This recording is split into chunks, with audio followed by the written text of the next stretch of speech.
What's up guys, hope you all are well, welcome back.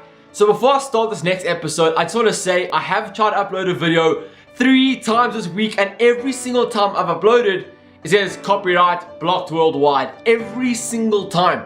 I've changed stuff, I've changed the editing, it just doesn't work every single time. Copyright, copyright, copyright, copyright. It is so infuriating. I made a full video that was meant to go out on Wednesday, and now it's just sitting there. They ask you how you are, you just have to say that you're fine when you're not really fine, but you just can't get into it because they would never So, back to this week. Okay, so pretty much this week is week 3, episode 3 of the weekly wrap. This week it's been quite quiet because of the international break, but there have been some questions that you guys wanted to ask.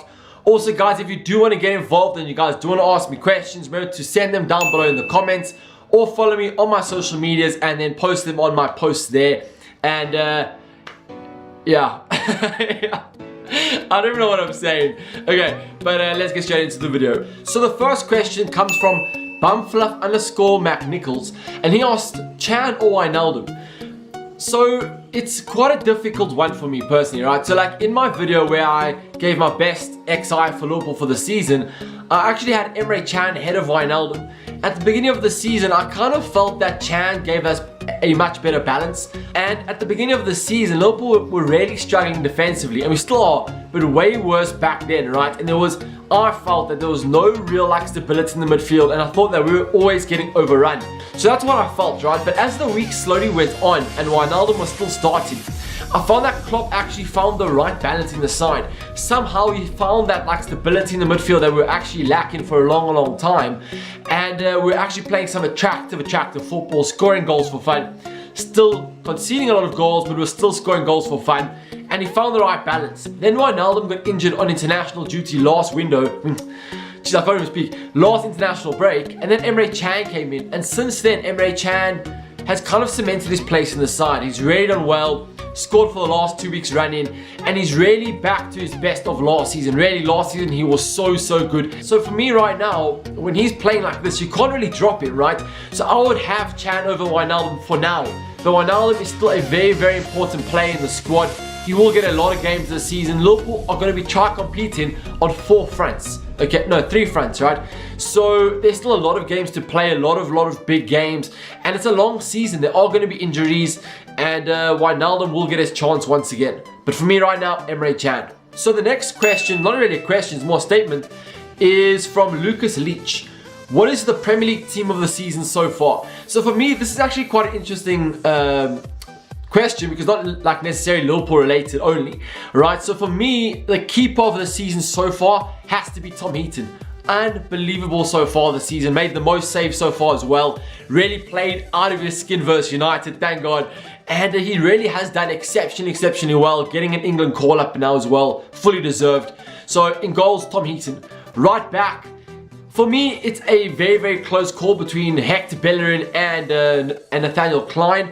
For me though, this season in terms of overall defensive play has to be from Arsenal, has to go Hector Bellerin. So then in centre back, my 2 centre back positions, the first one has to go to, I think, Eric Bailly. What a signing by United, honestly, world class defender. Very unfortunately that he plays for United, but you know, nothing that we can do about it. And the second player that has to be in there is Joel Matip. Personally for me guys, the bargain of the summer, signing of the summer, really such a fantastic signing.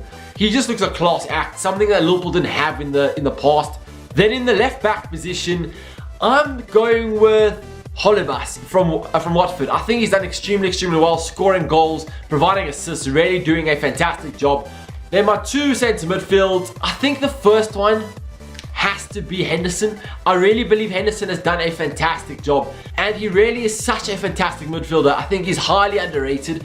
Really, I don't think many people rate him as much as I do, okay? I must admit that.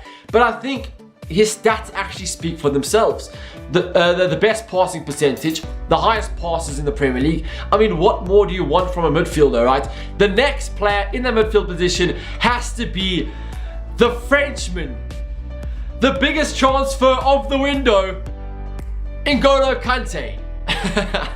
N'Golo Kante, guys, for me, has just stepped up his game once again at Chelsea. Really, he's doing wonders at Chelsea like he did at Leicester.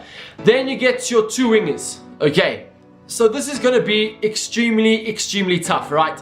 So bear with me. Left wing has to be Eden Hazard. What a performance he did versus Everton. Holy shit. Okay, last season he was pathetic. Let's put it out there, he was useless. Really didn't get his game going, right? So now he's kind of coming to the season, kind of fulfilling his potential once again and living up to his expectations. What a season he's having. Wow. Okay, Eden Hazard left wing. Right wing has to be none other than Sadio Mane. Fantastic performance so far this season. Really blowing the fans out of the water. Everyone was saying, nah, what a waste of money. It was so stupid, including me. And he really has been proving people wrong. Scoring goals for fun. Really creating something different that Liverpool don't have.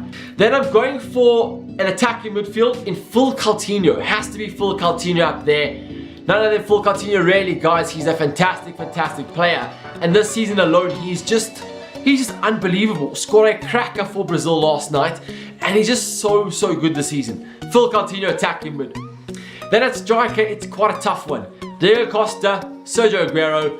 For me, guys, has to be Diego Costa. Top goal scorer in the Premier League. You have to have him there. He's a fighter, worker. And that's my final 11. So the next talking point is from Connell23.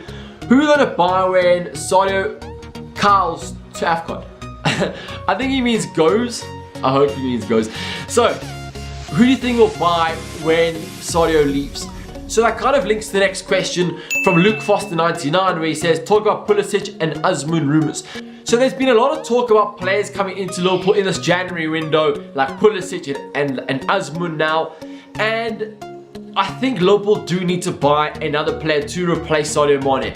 Jurgen Klopp has come out as well and said, listen, I do need to actually improve my squad in January. Mane is going, an injury to Danny Ings. We are going to be left quite short in the attack in front, right?